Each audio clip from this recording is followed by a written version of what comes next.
Comment ça va par ici là? Eh bien bonjour à toutes et à tous, aujourd'hui on se retrouve pour une nouvelle vidéo sur un petit montage de PC de A à Z. Ma première fois à monter un PC de A à Z. Surtout que je m'attaque quand même à un dossier qui est pas non plus si facile que ça. Je pense quand même m'en sortir à mon avis. Alors ça fait quand même un moment que je regarde pas mal de vidéos sur de l'hardware, sur du montage de PC, des configs, de French Hardware, Guillaume, etc. Vous connaissez un peu les noms. En voyant tout ça, ça me développe un peu une petite passion dans l'hardware et j'avais envie de me monter mon PC ultime. Et effectivement, pour moi là, de ce que je vois là à ma droite, c'est le PC ultime et peut-être pas le dernier PC ultime. Donc dans cette première partie, je vais juste vous présenter toutes les pièces qu'il y a à ma droite. Donc carte mère, processeur, carte graphique et tout le bordel qui sera pour la configuration de ce PC. Et dans la partie d'après, vous aurez tout le montage de A à Z. Bon, je me suis quand même servi d'un tuto pour éviter d'être perdu, mais quand même je sais un peu manier la chose. Pour la petite anecdote, normalement, ça devrait pas être le premier montage de PC. J'ai déjà monté un PC dans un autre format que celui-ci, parce que là, on est sur un format d'un boîtier Aquarium et l'autre, c'était un format standard. Sauf que j'ai oublié qu'au bout d'un mois et demi, 2 mois, les rediff Twitch, bah, elles sautent. Donc, j'ai perdu les recs. Ouais, je suis pas fut hein, non plus. Donc, bah, heureusement que j'ai pas perdu les recs de celui-ci. Là, tout ce que j'ai perdu, en fait, c'est juste l'unboxing des pièces. Donc, ça va. Donc, on va commencer direct par la présentation des pièces. On commence.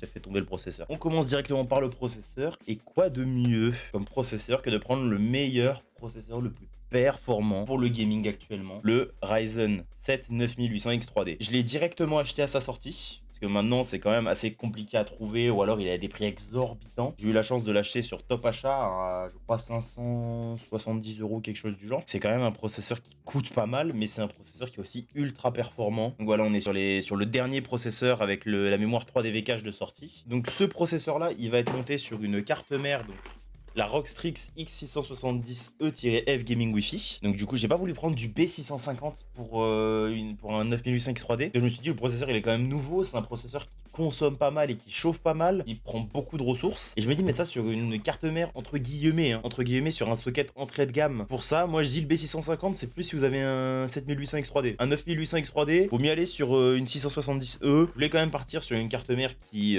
soit quand même assez belle, déjà. Une carte mère aussi qui est du Wi-Fi et qui est surtout beaucoup d'USB. Parce que aussi, moi, j'ai énormément d'appareils. Entre le casque, le Stream Deck, le clavier, la souris, le micro, les lights, la webcam, au bout d'un moment, je m'en sors plus. Je vais avoir 36 multiprises USB. En parlant de DDR5, j'ai pris de la DDR5 Corsair 32 Go en 6000 MHz. Alors, je sais que beaucoup de personnes dans l'hardware disent Corsair, c'est pas forcément bien, il y a des crashs, etc. Honnêtement, j'ai passé beaucoup de temps, moi, avec des produits Corsair, et pour le moment, j'ai jamais eu de problème, sauf avec un ventilateur. C'est juste ça. Mais bon, niveau RAM, j'ai pas eu de problème avec mes RAM en DDR4 et là actuellement en DDR5.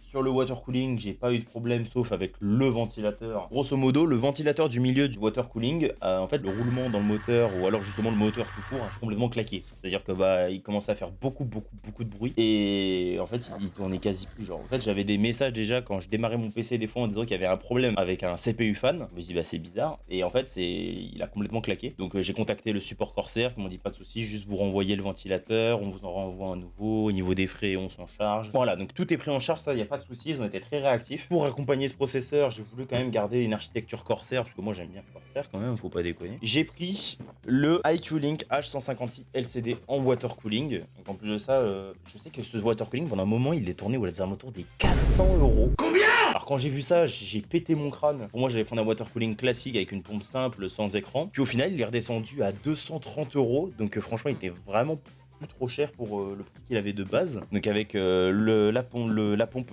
LCD, les 3 ventilateurs, donc on est sur du 360 mm. Et donc avec la connexion directement des ventilateurs sans besoin de câble. Et en plus de ça, pour en rajouter plus sur le boîtier, j'ai pris aussi un pack de QX120 RGB. Donc c'est les ventilateurs qui sont sur le water cooling. Parce que moi en fait j'aime pas trop quand j'ai des ventilateurs différents de partout. Donc j'ai préféré prendre les mêmes pour être sûr. Et aussi j'ai pris une unité pour le mettre à l'arrière. Et justement c'est lui que j'ai renvoyé pour le problème de garantie. Pour rajouter, parce que j'ai déjà énormément de disques durs, je crois que actuellement, non, j'avais déjà 3 disques durs. J'avais un HDD de 2 Tera, un HDD de 1 Tera, un SSD de 1 Tera et à la base j'avais un SSD SATA de 256 Go. Au bout d'un moment, à force d'être saturé sur tous mes disques durs, je me suis dit bon, ça suffit.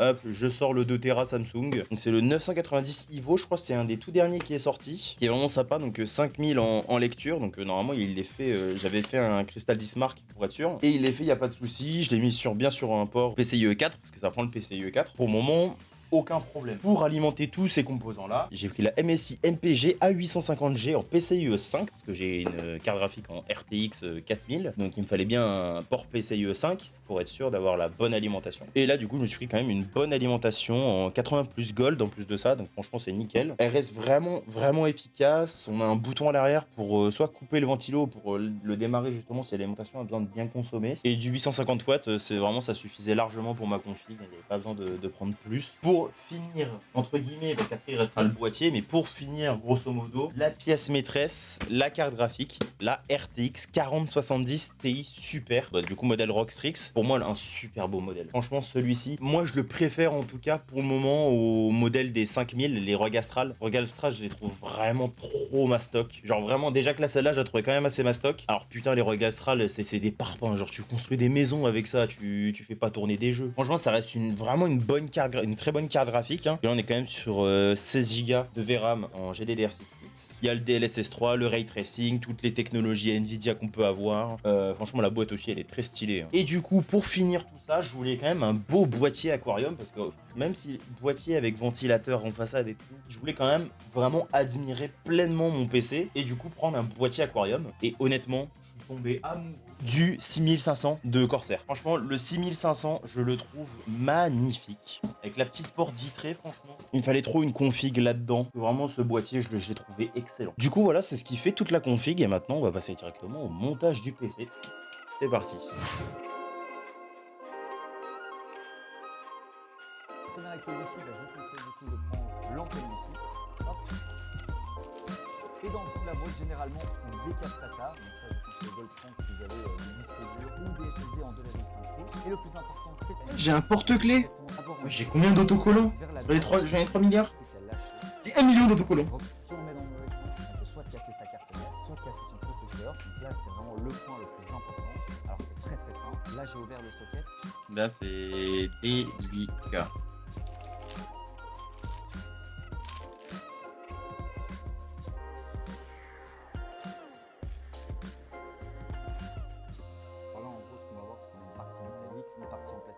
Donc là on a une petite languette sur le côté. Alors pour venir ouvrir ça c'est simple, on vient mettre une petite pression d'abord en dessous, on va ensuite vers la droite et puis voilà.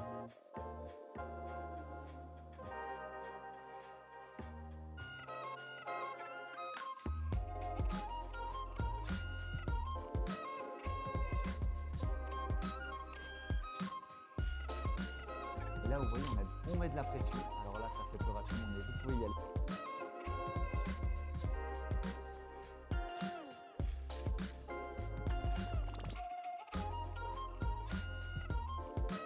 Il y en a un, il veut pas s'enlever, hein. J'ai un côté qui s'est enlevé, l'autre il veut pas s'enlever, hein. Okay. C'est mis. Et ça je garde. La pâte thermique, c'est ça que j'ai oublié. Il me reste encore de la pâte thermique. Ah. Alors. On va avoir besoin du tournevis de notre pile pour venir mettre notre stockage. Alors le stockage je le mets après parce que moi là c'est un peu plus compliqué vu que le stockage est déjà dans le PC.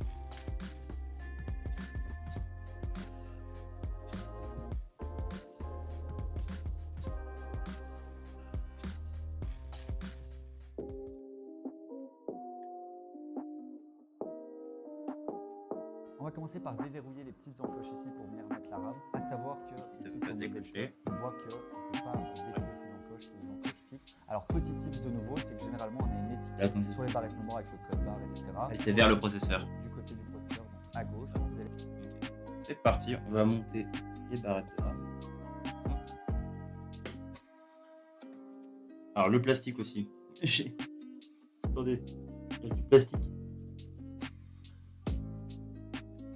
Ok, normalement la RAM est mise, on est bon.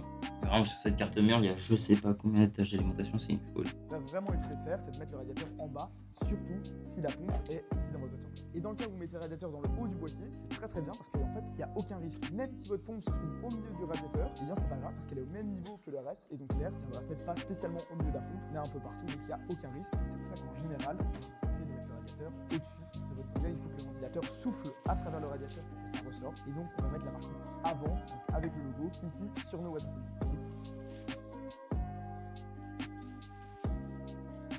La pompe elle est énorme. Mais attendez, mais je la voyais pas aussi grande, mais la pompe elle est gigantesque hein, comparée à mon ancien water cooling. Vraiment c'est un bon écran quoi. Hein.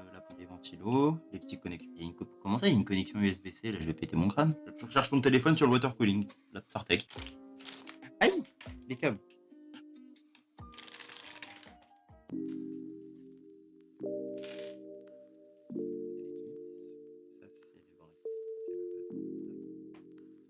Ça, c'est le bracket.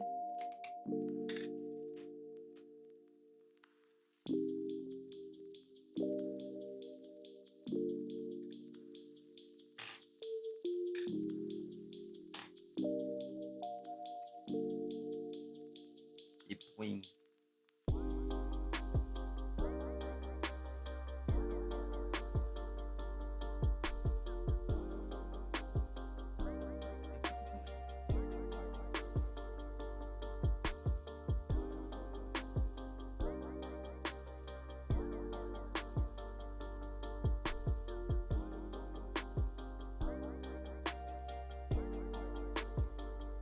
Et là, le water cooling est installé. Nouvelle Carafite RTX 4000 retirée. Les semi-modulaires, on a, si vous voulez, la moitié comme ici, avec tous les câbles, les bottes de câbles qui sont pas branchés.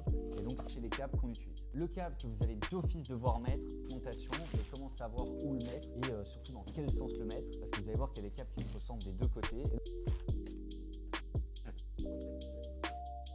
Maintenant, on va devoir alimenter le processeur / le CPU. Et donc là, on continue, c'est très simple. On voit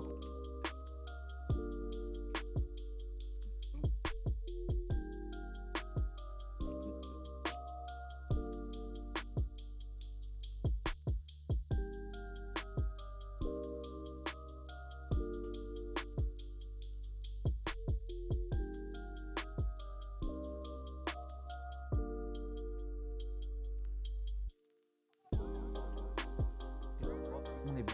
Le câble de la Carafite est installé. On passe. On sort le boîtier du bercail.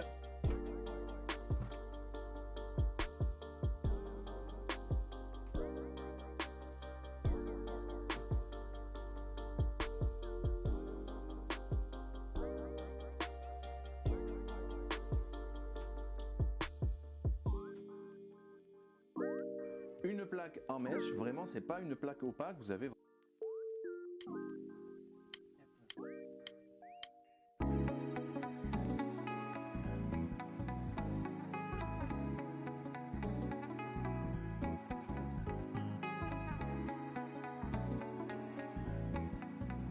Et maintenant, on est bon pour l'alimentation.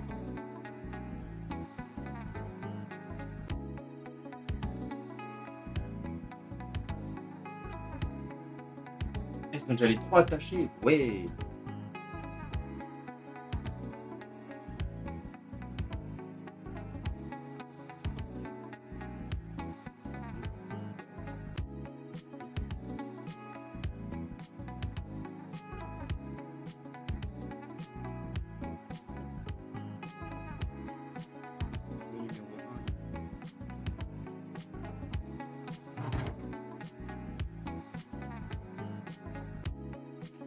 Vous avez pu vous rendre compte, je me suis servi donc de cette cage.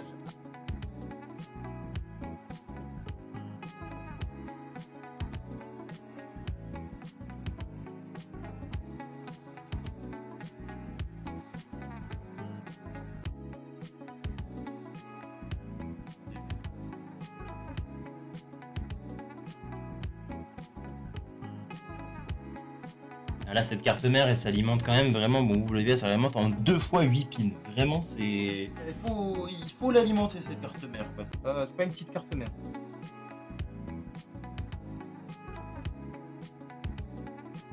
Ah, d'accord, il y a une vis à mettre qui est au niveau du dissipateur SSD. 2, 3, 4, 5, 6, 7, 8 et 9. C'est bon, elles sont toutes mises. Il n'y a pas de jeu, c'est bien fixé. Maintenant, il faudrait que j'aille récupérer les câbles CPU, du coup, qui sont passés au-dessus.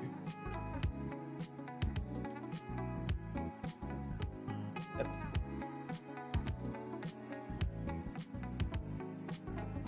Voilà, un.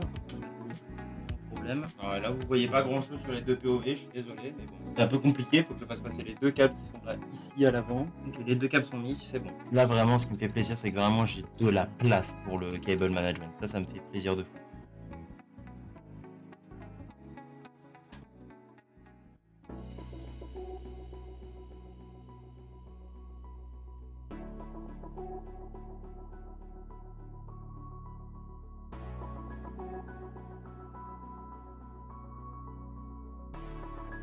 Non, j'ai fini avec le con de water cooling.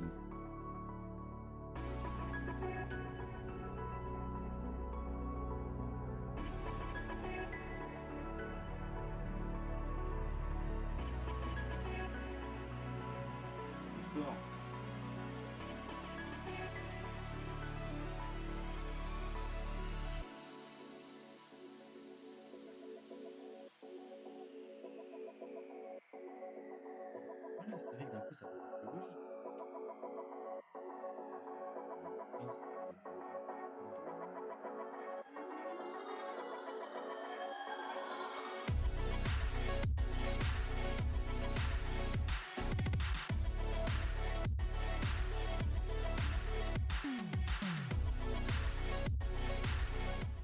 Donc ça c'est bon, je crois que les gars, je peux enfin mettre les disques durs et la carte graphique.